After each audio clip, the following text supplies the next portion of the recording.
Baik, assalamualaikum warahmatullahi wabarakatuh. Alhamdulillah, wassalatu wassalam ala rasulillah. Ba'd. Eh, Syukur kita panjatkan kehadirat Allah Subhanahu wa taala karena alhamdulillah pada kesempatan yang berbahagia ini kembali lagi kita melanjutkan kuliah kita tafsir ayat hadis. Pada pertemuan yang lalu kita sudah membahas tentang yang pertama prinsip ekonomi, kemudian yang kedua motif-motif ekonomi, kemudian yang ketiga adalah produksi. Nah, setelah produksi berarti kita akan membicarakan tentang konsumsi, karena konsumsi ini juga adalah merupakan salah satu hal yang sangat urgen di dalam sebuah perekonomian. Bahkan untuk melihat apakah terjadi pelambatan ekonomi, apakah terjadi kelesuan ekonomi, nah itu dilihat dari konsumsi. Seberapa besar masyarakat memiliki daya beli untuk itu dilihat dari sana. Nah, oke, sekarang saya akan share materi kita yang berkaitan dengan konsumsi. Nah, konsumsi dalam Islam, kemudian dalam perspektif tentu saja Al-Quran.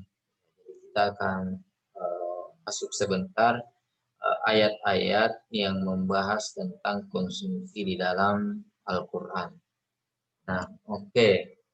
Nah, sebelum itu kita harus mengetahui apa yang dimaksud dengan konsumsi, tetapi dalam perspektif Islam. Konsumsi adalah dalam ekonomi Islam itu adalah memenuhi kebutuhan baik jasmani maupun rohani sehingga mampu memaksimalkan fungsi kemanusiaannya sebagai hamba Allah Subhanahu wa taala untuk mendapatkan kesejahteraan atau kebahagiaan di dunia maupun di akhirat. Jadi jelas sekali ya bahwa fungsi dalam ekonomi Islam itu adalah bagaimana kita memenuhi kebutuhan jasmani dan rohani kita. Jadi bukan hanya mengkonsumsi secara fisik, jasmani kita yang mengkonsumsi, tetapi rohani juga kita itu harus membutuhkan nutrisi sehingga mampu memaksimalkan fungsi kemanusiaannya. Ya, bagaimana fungsi kemanusiaan kita? Ya, kalau kita sebagai orang yang beriman, fungsi kemanusiaan kita adalah sebagai hamba dari Allah Subhanahu wa taala. Nah, bagaimana kalau kita sebagai hamba? Maka tentu adalah bagaimana kita mampu beribadah, mampu melaksanakan perintah-perintah dan begitu menghindari larangan dari untuk mendapatkan kesejahteraan atau kebahagiaan di dunia maupun di akhirat atau biasa yang disebut dengan falah, ya. Jadi konsep Islam itu bukan hanya kebahagiaan di dunia, tetapi ada dimensi yang lain. Dimensi itu adalah dimensi akhirat. Nah, itulah yang kita kejar. Jadi dua-dua ini harus seimbang. Dunia dengan akhirat. Nah, kalau konsumsi untuk apalagi namanya konsep konvensional ya.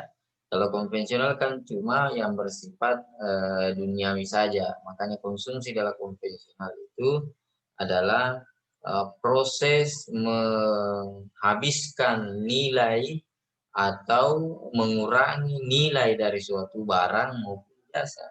Jadi dia mengurangi atau menghabiskan nilai terhadap suatu barang maupun jasa.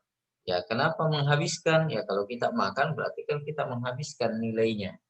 Tapi kalau kita memakai misalnya pakaian, itu kan kita hanya mengurangi nilainya. Itulah konsumsi dalam perspektif ekonomi konvensional. Jadi dia bersifat duniawi saja, tidak ada unsur rohaninya, tidak ada unsur ibadahnya. Ya, kita dalam ekonomi Islam itu bahwa harus bernilai ibadah, sehingga fungsinya adalah memaksimalkan fungsi kemanusiaan dengan memenuhi kebutuhan jasmani maupun rohani. Kenapa? Kalau kita tidak memenuhi kebutuhan jasmani dan rohani, maka itu kita tidak bisa melakukan apa-apa, tidak bisa beribadah, tidak bisa hal-hal yang lain. Saya kira itu ya dalam konsumsi menurut Islam. Nah, dasar konsumsi dalam Islam terdapat 3 hal yang harus diperhatikan dalam melakukan proses konsumsi. Sama dengan produksi juga. Tidak hanya sekedar memproduksi saja, tetapi harus memperhatikan 3 hal juga. Nah, bagaimana 3 hal itu dalam proses konsumsi? Yang pertama adalah konsumsi yang halal. Ya, itu ini sudah menjadi hal yang menjadi aksioma ya, bahwa konsumsi itu tidak sekedar saja kita memakan apa yang kita inginkan, apa yang kita apalagi namanya inginkan di dalam kehidupan kita, tetapi konsumsi itu harus jelas kehalalannya. Kalau tidak jelas kehalalannya, maka kita sebagai orang beriman, maka tentu kita akan melihat-lihat dulu apakah ini layak dikonsumsi atau tidak. Makanya sekarang muncullah yang disebut dengan halal lifestyle. Itu sekarang hampir semua dunia sudah mulai mengarah ke sana. Ya, di Brazil, di Australia, itu mereka sudah sangat memperhatikan prosedur-prosedur halal ini untuk kemudian dalam produk makanan. Kenapa? Karena proses konsumsi sebagai seorang muslim itu tidak sembarang, harus betul-betul memperhatikan kehalalannya. Ya. Kemudian melakukan konsumsi terhadap barang yang suci dan halal. Ya, barang yang suci berarti tidak kotor. Ya, artinya bahwa dalam mengkonsumsi sesuatu itu kita harus melihat toyibnya. Apakah barang tersebut meskipun mungkin halal tetapi tidak baik, tidak toyib, ya tentu itu dilarang. Ya, ada banyak sekali yang halal tetapi tidak toyib karena membahayakan misalnya kesehatan atau membahayakan lingkungan. Nah, itu juga tidak dibenarkan. Meskipun dia halal, tetapi kalau dia membahayakan faktor kesehatan kita, maka itu tidak dibenarkan. Dan itu tergantung dengan atau relatif sesuai dengan manusia itu sendiri. Ya, kenapa? Karena di dalam kehidupan kita ada pantangan-pantangan yang antara satu dengan yang lain itu berbeda. Contohnya misalnya, saya penyakit gula. Maka sebenarnya kalau kita melihat bahwa gula itu adalah halal. Tetapi apakah boleh saya konsumsi sebagai orang yang sudah terkena penyakit gula yang akut misalnya atau yang parah? Nah, tentu itu tidak thayyib, tidak baik lagi untuk kesehatan saya karena itu membahayakan saya. Maka melakukan konsumsi terhadap barang yang tidak thayyib, maka itu tidak boleh. Jadi intinya itu sangat tergantung dengan kondisi suatu masyarakat atau orang tertentu. Jadi terkadang dia halal tetapi tidak thayyib, maka juga dalam Islam tidak dibenarkan. Kenapa? Karena firman Allah Subhanahu wa taala di dalam Al-Qur'an, "A'udzubillahi minasyaitonirrajim, wala tulqu biaidikum ila tahlukah." Jangan kalian menjerumuskan diri kalian kepada sesuatu yang ilat tahluka, yang membinasakan. Ya, jadi kita tidak boleh memakan hal-hal yang tidak baik untuk kesehatan kita. Kemudian yang ketiga, mungkin dia halal, mungkin dia thayyib, tetapi tidak boleh melampaui batas, tidak berlebih-lebihan dalam melakukan. Nah, ini dalam Islam juga seperti itu. Jadi meskipun dia sudah barangnya halal, meskipun dia barangnya sudah thayyib, artinya tidak terlalu membahayakan kesehatan, tetapi itu sesuai dengan kadar, sesuai dengan porsi, tidak berlebih-lebihan, tidak melakukan boros. Ya. Itu juga dalam Islam itu menjadi sebuah aturan bahwa ada 3 hal yang harus diperhatikan di dalam mengkonsumsi. Konsumsi yang halal, kemudian konsumsi barang yang baik, kemudian konsumsi tidak berlebih-lebihan atau tidak boros. Ya. Nah, kita masuk kepada ayatnya. Apa ayatnya? Dalam Al-Quran yang pertama surah Al-Ma'idah ayat 87 sampai 88. Ya. Di sini dijelaskan di dalam Al-Quran bahwa A'udzubillahi minasyaitonirrajim. Ya ayyuhallazina amanu la tuharrimu thayyibati ma ahallallahu lakum wa la ta'tadu innallaha la yuhibbul mu'tadin. Wa kulu mimma razaqakumullahu halalan thayyiba wattaqullaha allazi antum bihi mu'minun. Yang artinya atau terjemahannya, hai orang-orang yang beriman, la tuharrimu thayyibati ma ahallallahu lakum.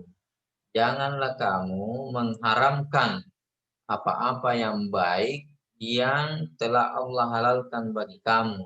Wala ta'tadu, dan jangan melampaui batas. Innallaha la yuhibbul mu'tadin. Karena sesungguhnya Allah tidak menyukai orang-orang yang melampaui batas.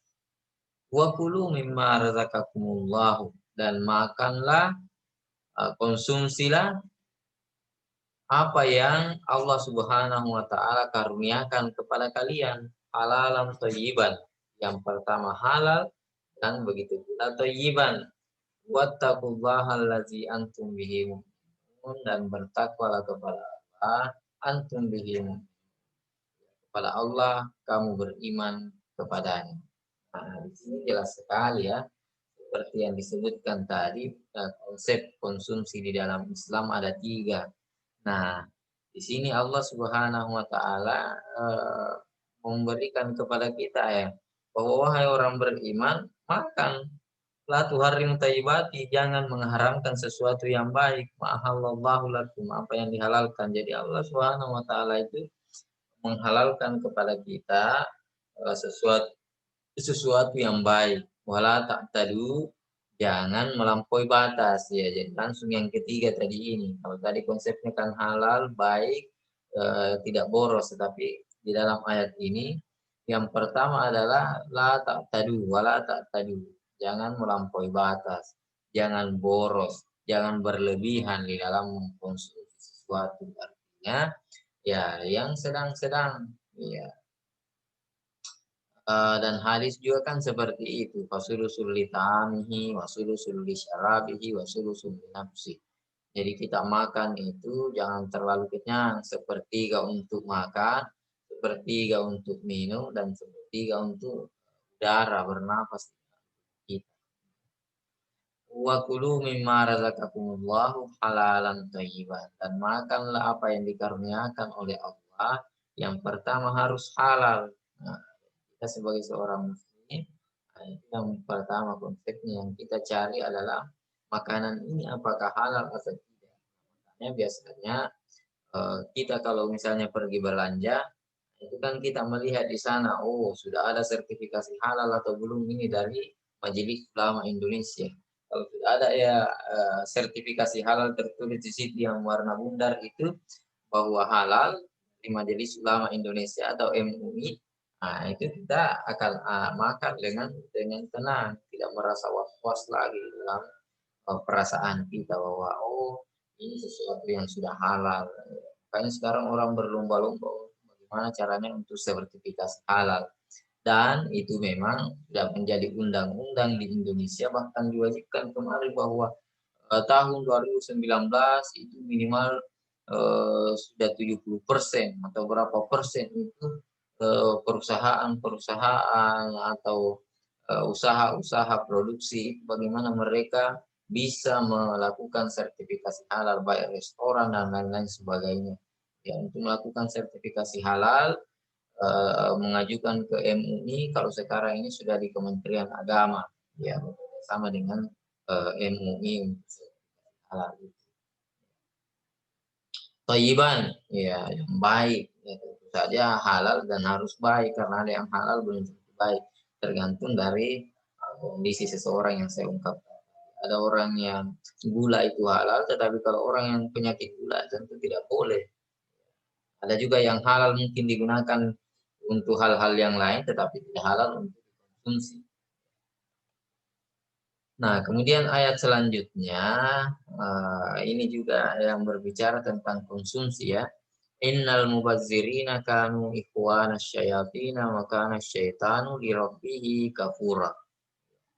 Bahwa sesungguhnya orang-orang yang boros itu kanu ikhwana syayatin, mereka itu bersaudara dengan syaitan. Karena syaitan li rabbih kafura. Nah, padahal syaitan itu adalah pembangkang atau orang yang ingkar terhadap Allah Subhanahu wa taala. Tentu kita dilarang untuk berteman dengan syaitan. Ya, kalau tidak mau berteman dengan syaitan, hindari untuk melakukan pemborosan. Ya, lakukan boros-boros apa saja. Wa imma tu'ridanna anhum batiga rahmatin min rabbika tarjuha faqul lahum qawlan maysura. Dan jika kamu berpaling dari mereka untuk memperoleh rahmat dari Tuhanmu yang kamu harapkan, maka katakanlah kepada mereka ucapan. Jadi luar biasa ini dalam Islam ini betul-betul mengajarkan kepada kita sebuah tuntutan hidup, tuntunan hidup yang sangat indah sekali, ya, dan sangat friendly sekali terhadap lingkungan dan kesehatan kita. Kalau kita menjaga pola konsumsi kita sesuai dengan konsep Al-Quran, saya yakin dan percaya insya di dalam kehidupan kita akan senantiasa terberkati, dirahmati, dan sekaligus kita akan menjadi manusia yang sehat. Karena konsep Al-Quran terhadap konsumsi adalah pola-pola hidup yang sehat. Saya kira itu ayat-ayat bahwa boros itu tidak dibenarkan di dalam Islam. Jadi itu pola konsumsi kita. Meskipun kita wajib untuk mengkonsumsi, karena bagaimana menciptakan kesejahteraan, bagaimana kita bisa beribadah kalau tidak melakukan konsumsi. Tentu saja konsumsi yang wajar. Dan tingkat kewajaran konsumsi itu tentu ditentukan antara satu dengan yang lain itu berbeda sesuai dengan kebutuhan. Ada orang yang mungkin kita mengatakan berlebihan antara satu dengan yang lain, tapi sebenarnya tidak berlebihan untuk orang lain. Misalnya pola konsumsi, misalnya pembelian kendaraan yang mewah, misalnya helikopter atau misalnya pesawat.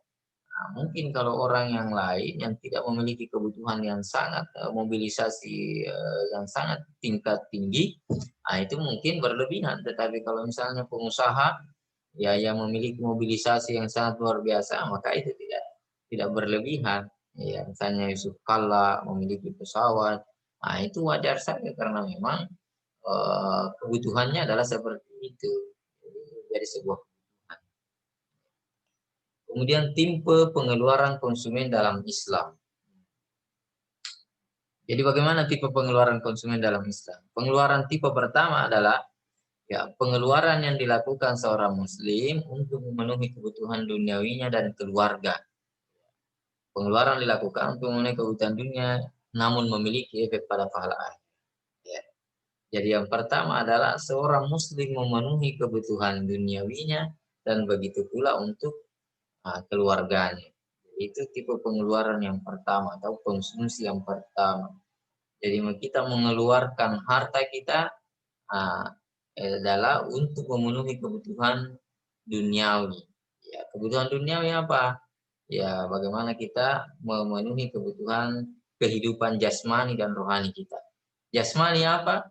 Jasmani adalah kebutuhan makan, kebutuhan pakaian, kebutuhan kendaraan, ya, kebutuhan rumah, sandang, pangan, dan papan. Atau yang biasa kalau misalnya kebutuhan primer dalam konsep Asy-Syatibi ada yang disebut dengan daruriyat, hajiyat, dan tasyaniyat. Daruriyat ini adalah sesuatu yang harus dipenuhi. Kenapa? Kalau tidak dipenuhi, dia akan membuat kita menderita, membuat kita tersiksa, dan apa lagi namanya, membuat kelangsungan hidup kita menjadi susah dan tidak bisa dipenuhi atau tersiksa. Nah, itu daruriyat. Itulah masuk kategori sandan, pangan, dan papan. Bagaimana makanan kita, bagaimana tempat tinggal kita, bagaimana kendaraan kita, ya bagaimana pakaian kita. Itu adalah merupakan hal yang sifatnya daruri, primer. Pengeluaran dilakukan untuk memenuhi kebutuhan dunia ini dan keluarga kita. Itu sebenarnya pengeluaran-pengeluaran yang harus dipenuhi supaya kehidupan kita menjadi lancar. Kalau kita sehat, kuat, kita bisa bagus beribadah. Kalau baju kita, misalnya baju yang enak, yang bagus, yang merasa kita enak, itu kan enak dipakai untuk beribadah. Kendaraan kita bisa kita gunakan untuk pergi. Berarti pengeluaran dunia yang menunjang untuk pendapatan, apalagi namanya, kehidupan akhirat kita. Kemudian pengeluaran tipe kedua adalah pengeluaran yang dikeluarkan semata-mata motif untuk kehidupan akhirat. Jadi ada juga yang pengeluaran ya yang memang betul-betul murni karena untuk akhirat kita. Secara mungkin akan merugikan kehidupan di dunia kita, tetapi sebenarnya itu adalah kita kehidupan akhirat kita. Misalnya kita menyantuni orang yatim, kita membelikan baju misalnya orang yatim, kita memberikan makan orang miskin, kita mengeluarkan infak, kita mengeluarkan sedekah, kita mengeluarkan zakat, kita berwakaf. Nah, itu semuanya adalah murni motif kita adalah mencari akhirat. Itulah sebagai seorang muslim, pola konsumsinya tidak melulu hanya untuk kebutuhan hidup antara dia dan apalagi namanya keluarganya saja, tetapi ada motif-motif akhirat di sana, tetapi itu tentu saja tergantung dengan niat. Nah, ada orang yang bersedekah, ada orang yang berinfak, nah itu sesuai dengan apalagi namanya dalam kemanusiaan saja, tetapi tidak ada niat untuk mencari akhirat. Gitu ya. Bagus, tetapi lebih bagus lagi kita niatkan untuk akhirat kita. Nah, kemudian pola konsumsi dalam pendekatan ekonomi Islam. Pola konsumsi dalam Islam diharapkan dapat mencapai keseimbangan. Harus ada keseimbangan. Sehingga pendapatan tidak hanya digunakan untuk memenuhi kebutuhan yang bersifat pribadi, namun pengeluaran pendapatan juga dilakukan untuk dapat memenuhi kebutuhan akhirat. Yang saya tadi sebutkan bahwa kita harus memenuhi kebutuhan pribadi kita dan keluarga kita. Nah, setelah itu hal yang lain adalah bagaimana motif-motif akhirat yang bekerja. Makanya adalah konsep zakat, ada konsep infak, ada konsep sedekah. Ya, jadi bagaimana pola kehidupan sosial kita, bukan hanya individu kita yang tapi bagaimana dengan masyarakat di sekitar. Bagaimana mereka pola konsumsi, bagaimana mereka konsumsi. Nah, itu yang harus kita tanamkan sebagai pribadi muslim. Ada infak, ada zakat, ada sedekah, itu semuanya adalah bagaimana motif akhirat kita, bagaimana kita mencari akhirat. Nah, ini yang tidak dilakukan oleh ekonomi konvensional yang tidak dibahas di sana. Ya murni bahwa bagaimana kepuasan individu mereka yang dipikirkan, bagaimana utility, menghabiskan nilai, mengurangi nilai, dan itu sesuai dengan kepuasan, bagaimana memaksimalkan kepuasan mereka. Tapi kita sebagai seorang muslim harus ada keseimbangan. Kebutuhan pribadi dipenuhi, tapi ingat ada nilai-nilai sosial yang harus kita lakukan. Dalam pendapatan konvensional, keseimbangan pendapatan dapat dirumuskan sebagai berikut. Y sama dengan C. Jadi pendapatan itu sama dengan konsumsi. Berapa pendapatan, berapa konsumsi. Pribadi ya. Sifatnya apalagi namanya duniawi. Tetapi kita muslim, kita akan melihat. Ya. Nah, sedangkan menurut Islam keseimbangan pendapatan nasional dapat dicapai jika Y sama dengan CD tambah CO. Nah, apa itu Y? Pendapatan nasional misalnya. Pendapatan. CD konsumsi untuk akhirat, konsumsi untuk dunia. Nah, ini berarti ada konsumsi untuk akhirat kita dan ada konsumsi untuk dunia kita. Konsumsi untuk dunia kita itu kita dapatkan dari bagaimana kita memberikan kebutuhan pribadi kita, tetapi yang tadi yang 3 halal, kemudian baik dan tidak berlebih-lebihan. Ya. Kemudian ditambah dengan motif-motif akhirat, konsumsi untuk akhirat, ada zakat, ada infak, ada sedekah, ada wakaf. Nah, ini adalah konsumsi. Jadi ini, jadi bukan hanya untuk konsumsi apalagi namanya NC. Konsumsi agregat dalam ekonomi Islam. Pengaruh prinsip Islam terhadap pengeluaran konsumsi dengan pendapatan yang muncul dalam suatu ekonomi. Dalam hal ini ada 4 hipotesa teori. Ini sudah masuk dalam apalagi namanya juga ada dalam konvensional ya, seperti hipotesi pendapatan mutlak. Menurut hipotesi ini, konsumsi dalam periode waktu tergantung pada pendapatan siap konsumsi atau disposable income. Jadi pendapatan disposable income itu adalah pendapatan yang siap untuk dibelanjakan. Itulah disebut dengan disposable income. Pada periode tersebut, hanya pendapatan tingkat konsumsi akan naik juga. Nah, pendapatan mutlak. Kenapa? Karena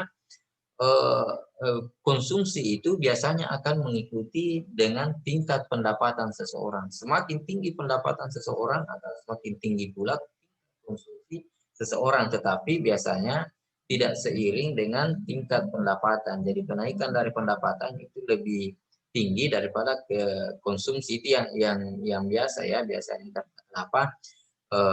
Pendapatan itu kan apalagi namanya ada konsumsi, ada untuk saving ya. Jadi biasanya pendapatannya naik apalagi namanya karena ada marginal utility, artinya kita mengkonsumsi itu pada suatu tingkat tertentu dia akan menurun.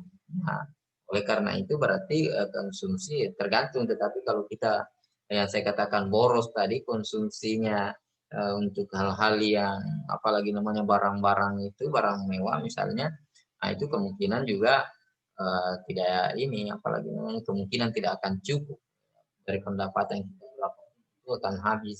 Tetapi biasanya tingkat pendapatan juga itu akan lebih tinggi daripada tingkat konsumsi.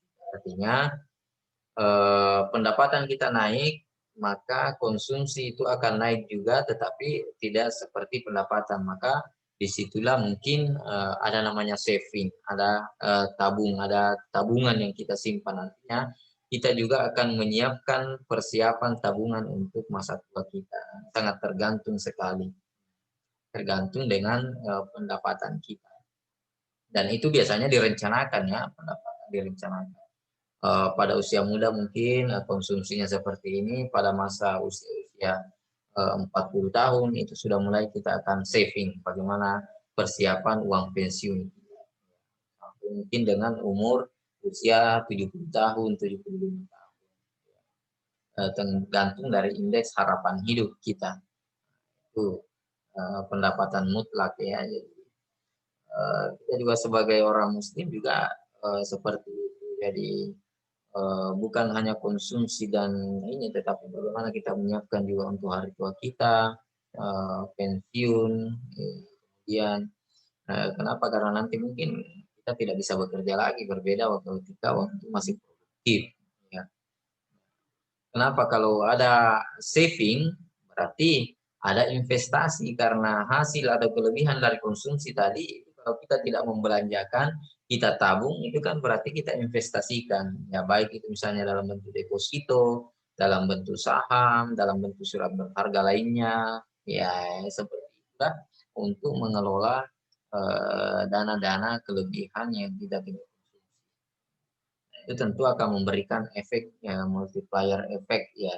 Jadi kalau kita menginvestasikan sesuatu, itu maka perekonomian akan bergerak, tingkat produksi akan bertambah, berarti otomatis akan menyerap tenaga kerja, menyerap tenaga kerja, berarti orang-orang ini memiliki daya beli yang tinggi, dia akan membeli barang-barang lagi, nah itu sehingga berputar seperti itu.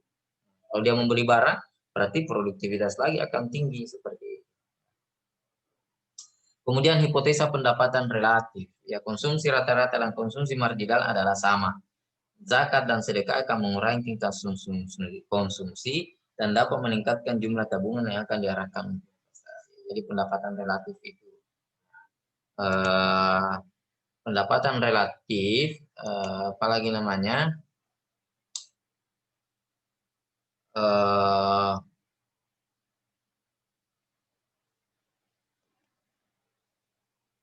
ya relatif income, atau apa yang disebut dengan relatif income. Ya.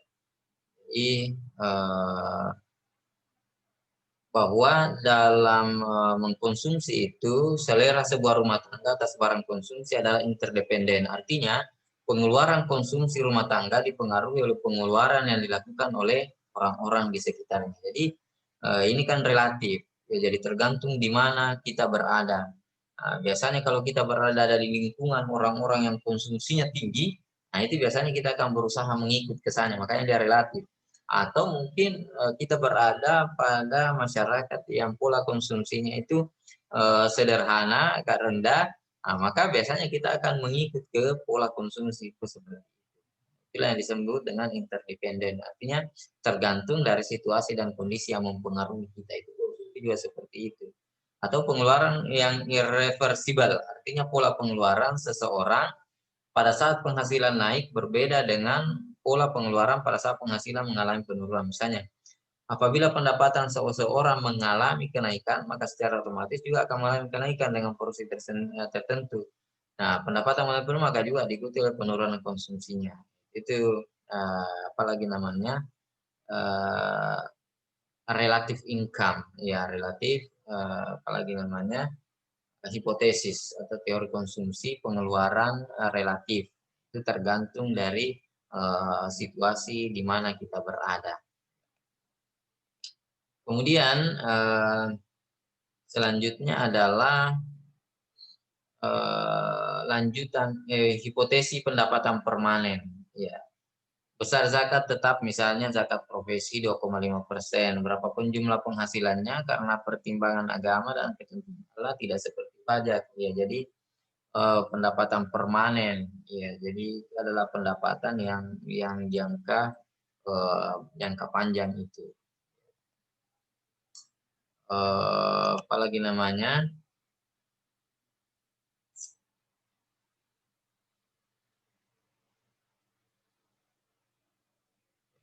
bentar ya.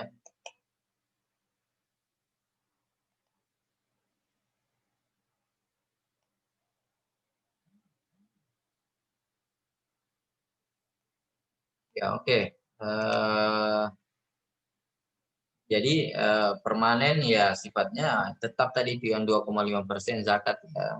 Kita sudah paham bahwa zakat profesi itu 2,5% dan kadarnya adalah 85 gram emas dikali dengan harga emas per gramnya. Jadi kalau kita memiliki harta seperti itu berarti wajib dikeluarkan 2,5% dalam setahun mencapai nisab dan haul ya. Kemudian ada hipotesa siklus kehidupan. Konsumsi tidak tergantung dengan pendapatan saat ini. Namun juga dari pendapatan yang diharapkan untuk masa yang akan datang telah diatur selama hidup. Siklus kehidupan itu. Jadi ya yang saya sebutkan juga tadi bahwa di dalam kehidupan kan ada apalagi namanya kita mengalami berbagai siklus mulai dari ketika kita umur 0 sampai 15 tahun, 15 tahun sampai usia produktif misalnya sampai 60 tahun atau 50 tahun usia kerja. Setelah itu 50 tahun adalah masa pensiun. Jadi itu siklusnya, siklus kehidupan kita. Nah, 0 sampai 15 ini itu biasanya akan diusahakan oleh orang tua kita. Jadi kita disubsidi, kita diberikan bantuan, jadi orang tua kita yang memberi makan kita, memberi pakaian kita, memberikan tempat tinggal kita, yang menyekolahkan kita, sampai pada saat usia produktif kita, pada masa saat usia kita bekerja. Ya, itu tergantung dari masing-masing pribadi. Ada orang yang mungkin usia 15, kayak misalnya di negara-negara maju, usia 15 tahun mereka sudah produktif, 15 tahun mereka sudah mulai bekerja. Kita kan belum, misalnya kita masih kuliah sampai S3 misalnya, itu masih ada yang lagi namanya, di subsidi, diberikan bantuan sama orang tuanya atau tergantung dari orang tuanya, ya.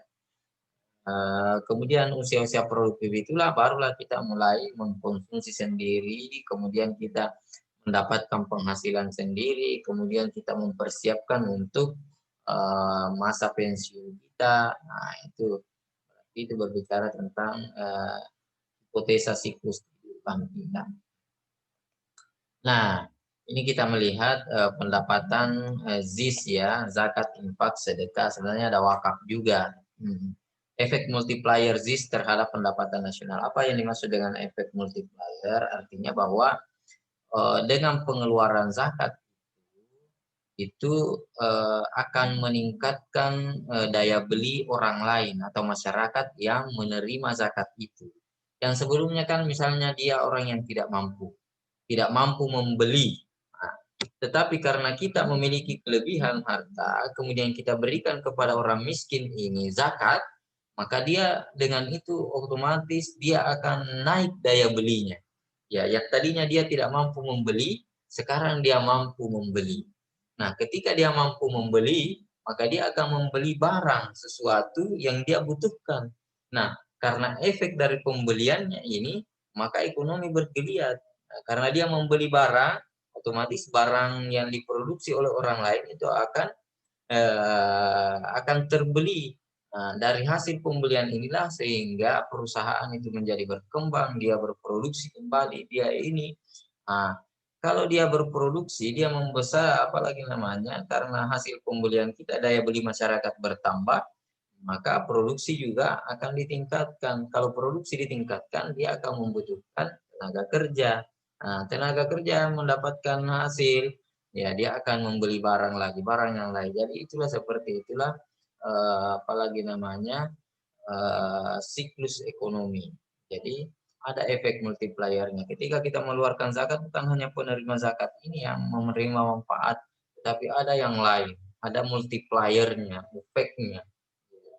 Jadi dia membeli barang, barang itu kemudian diproduksi oleh orang. Nah, dengan hasil produksi itu akhirnya orang membutuhkan, karena dia mau memproduksi, dia membutuhkan tenaga kerja ini memiliki apalagi namanya pendapatan. Jadi ada hal yang lain yang secara nasional memiliki efek multiplier. Dampak zakat bagi konsumsi. Efek mudah zakat dilakukan secara sistematis dan terorganisir akan memberikan efek pengganda terhadap pendapatan nasional suatu negara dikarenakan percepatan siklus sirkulasi uang. Jadi peredaran uang dapat terjadi dalam perekonomian. Kenapa? Kalau kita memiliki pendapatan, kemudian kita simpan saja, kita tidak keluarkan zakatnya, maka itu akan mengendap. Ya, jadi tidak terjadi sirkulasi peredaran uang ini dengan cepat. Nah, itu akan menghambat perekonomian. Sebagaimana kita ketahui bahwa dengan sirkulasi uang yang cepat itu, peredaran uang yang cepat itu akan meningkatkan perekonomian. Maka penerima zakat akan dapat meningkatkan pendapatan bagi penerima zakat, berarti daya beli atas suatu produk yang dibutuhkan akan meningkat pula, sehingga peningkatan daya beli akan berimpas pada peningkatan produksi, yang berarti perusahaan akan menyerap tenaga kerja yang lebih banyak dan peningkatan produktivitas juga akan dapat meningkatkan pajak. Nah, ternyata karena produktivitas meningkat, akan meningkatkan pajak. Nah, pajak yang dibayarkan kepada negara. Pajak yang dibayarkan kepada negara akan meningkatkan APBN. APBN meningkat, otomatis belanja negara juga akan meningkat. Ya, diarahkan kepada hal-hal yang sifatnya produktif. Nah, jadi luar biasa ada efek multiplier, efek pengganda ya. Akibat daripada konsumsi kita, ya bukan hanya konsumsi pribadi, tetapi konsumsi motif akhirat, zakat, infak, sedekah, dan wakaf. Nah, ini terkait dengan konsumsi untuk akhirat kita, infak ini, zakat. Masalul ladzina yunfikuna amwalahum fi sabilillahi kamasali habbatin ambatat sab'a sanabila fi kulli sumbulatin mi'atu habbah. Wallahu yudaifu liman yasha, wallahu wasi'un. Perumpamaan nafkah yang dikeluarkan oleh orang-orang yang menafkahkan hartanya di jalan Allah adalah serupa dengan sebutir benih yang menumbuhkan 7 bulir. Pada tiap bulir ada 100 biji yang menghasilkan 100 biji. Allah melipat gandakan bagi siapa yang Dia kehendaki. Satu yang kita ibaratkan satu kebaikan, satu biji yang kita infakkan itu akan dibalas oleh Allah Subhanahu wa taala dengan 7 apalagi namanya 7 bulir atau 7 tangkai. Nah, 7 tangkai ini menghasilkan 100 buah. Bayangkan lagi menjadi 700. Luar biasa. Begitu di dalam Islam. Dampak sedekah dalam konsumsi. Saya kira dalam konsumsi memang tidak terlalu besar seperti hanya zakat, namun tetap saja dengan adanya sedekah yang disalurkan berarti dapat membantu adanya peningkatan daya beli yang berdampak pada meningkatnya tingkat kesejahteraan bagi seseorang. Jadi dengan bersedekah kita memberikan karena tidak sama dengan zakat yang sudah ditentukan. Nah, sedekah ini adalah kebaikan dari kita. Kita mengeluarkan harta kita yang tidak terikat dengan haul dan nisabnya. Dapat dari perilaku konsumsi yang sesuai dengan Islam terhadap perekonomian. Jika masyarakat melakukan pengeluaran yang sesuai, maka diharapkan tingkat tabungan akan meningkat karena pendapatan yang dikeluarkan untuk konsumsi berkurang. Dengan meningkatnya tabungan akan berpengaruh terhadap meningkatnya investasi. Karena kalau kita menabung, itu berarti kita berinvestasi. Sehingga kesejahteraan akan meningkat. Kesimpulan bahwa dampak konsumsi dalam pengeluaran agregat secara moneter dapat membantu pemerintah dalam mengatasi pengeluaran konsumsi. Karena dengan proses zakat dan sedekah dapat dipakai seseorang untuk membeli suatu barang maupun jasa. Nah, saya kira ini ketika kita berbicara tentang konsumsi yang luar biasa, yang sangat kaya sekali dalam ekonomi Islam, karena konsumsi ini adalah merupakan indikator perekonomian yang sangat menentukan ya. Makanya kalau kita melihat bahwa perekonomian suatu negara itu dilihat dari bagaimana tingkat konsumsi suatu masyarakat. Makanya itu pertumbuhan ekonomi kan dilihat dari PDB, produk domestik bruto. PDB itu sama dengan konsumsi ya rumah tangga ditambah dengan governance expenditure atau pengeluaran pemerintah ditambah dengan investasi. Ya, investasi kan juga adalah pengeluaran, tetapi pengeluaran dari sektor produktif. Kemudian ditambah dengan ekspor dikurang impor. Jadi inilah yang untuk melihat sebuah indikator kemajuan dan pertumbuhan ekonomi yang tinggi suatu masyarakat, suatu bangsa, suatu negara. Nah, itu dilihat daripada tingkat konsumsinya. Makanya sekarang pada saat pandemi COVID ini kan perekonomian menurun. Itu kenapa? Karena permintaan masyarakat atau demand masyarakat berkurang. Ya, kalau permintaan masyarakat berkurang berarti konsumsi mereka berkurang. Ya, kalau konsumsi mereka berkurang apa yang terjadi? Ya berarti akan mengganggu perekonomian karena orang memproduksi tidak ada yang membelikan rugi. Nah, sehingga mereka mengurangi produktivitas. Itulah yang menghambat, mengganggu perekonomian kita. Nah, kalau untuk melihat itu berarti indikator daripada konsumsi ini daya beli masyarakat. Saya kira itu saja pertemuan kita pada hari ini. Lagi namanya, saya ucapkan banyak terima kasih atas segala perhatiannya. Sampai jumpa kembali pada pertemuan berikutnya.